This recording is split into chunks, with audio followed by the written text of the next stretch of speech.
In fact, he appears to be one who is willing to give everything to the Lord. He's one who's willing to surrender everything to the Lord. And when Jesus died on the cross, Thomas's world was shattered because Thomas had left everything to follow Jesus. How have you left everything to follow Jesus? Sometimes because things don't go the way you think they should go.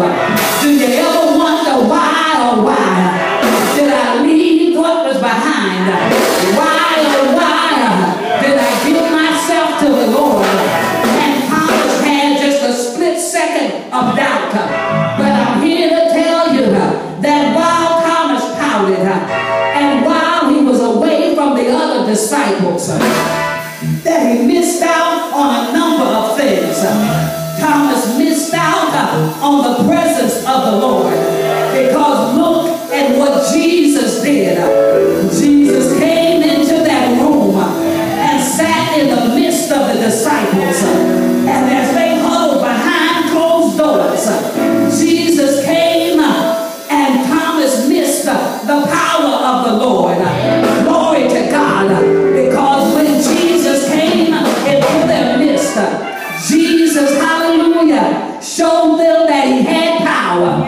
He had power to get up out of the grave. He had power to come down off the cross. He had power to take the keys of death from the enemy. He had power to take the keys of the grave. He had power. Do you know he's got power? All power in his hand. And look at what else Thomas missed out on by not being with the disciples. He missed being and having the peace of the Lord. My Bible tells me that Jesus said to the disciples, peace be with you. And that's another way of saying, peace, I am with you. For I am Jehovah Shalom. And I am with you. I am peace that surpasses all understanding. But Thomas wasn't in the midst because Thomas was so busy pouting that he stayed away. So he missed out on the presence of the Lord. He missed out on the power of the Lord. He missed out on the peace of the Lord. He missed out on the praise of the Lord. But look at what the Bible says. The Bible says that when they saw Jesus, they started to praise him. When Jesus shows up in your life, when you're going through your hard times, when you're going through your struggles, when you're going through your issues, but when Jesus shows up, when Jesus comes, don't you praise him, don't you give him glory, don't you give him honor, because of what he's done for you. And so the disciples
with the assemblage. He missed out a lot when he failed to come to church.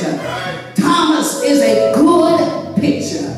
He's a good example of why being faithful to come to church is so vitally important.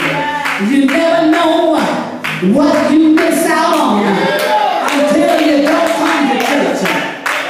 People have all kinds of reasons and all kinds of excuses for the services they miss.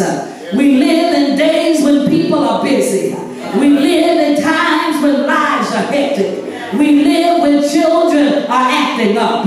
We live when children have all types of activities.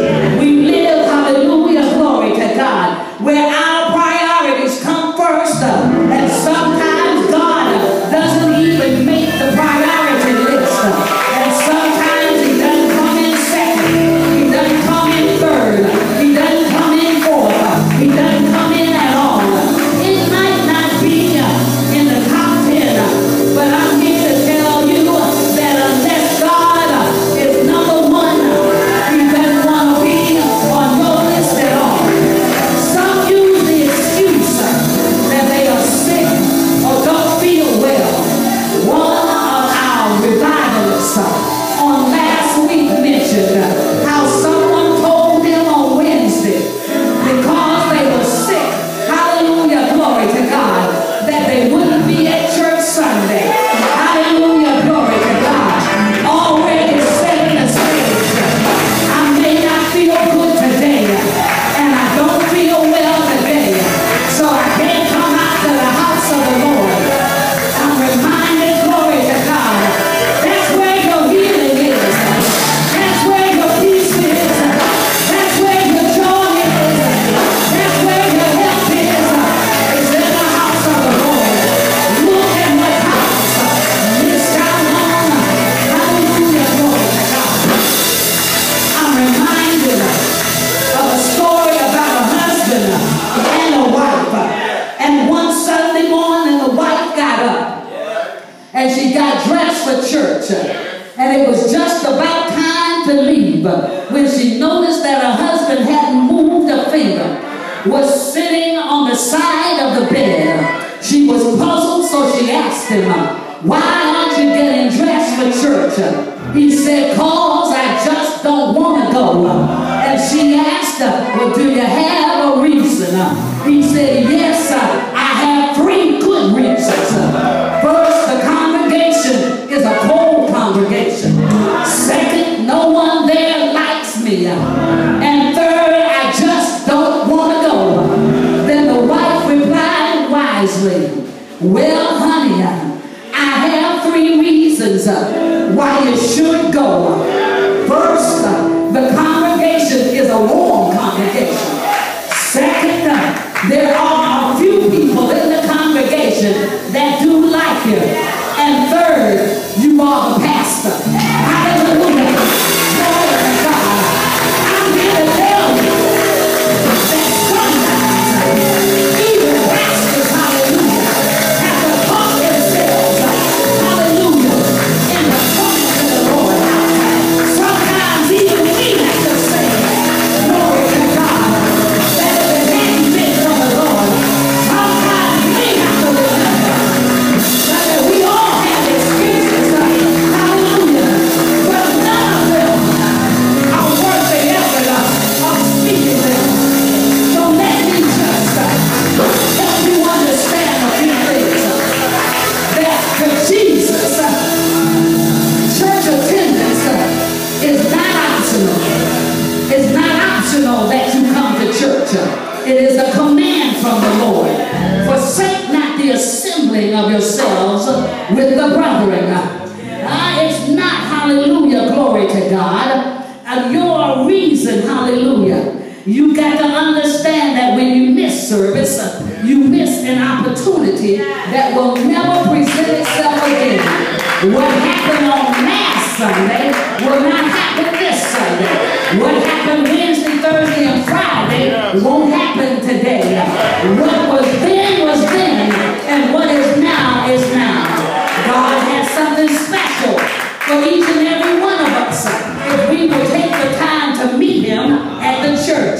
For he says, for where 2 or 3 are gathered in his name, he will be in the midst.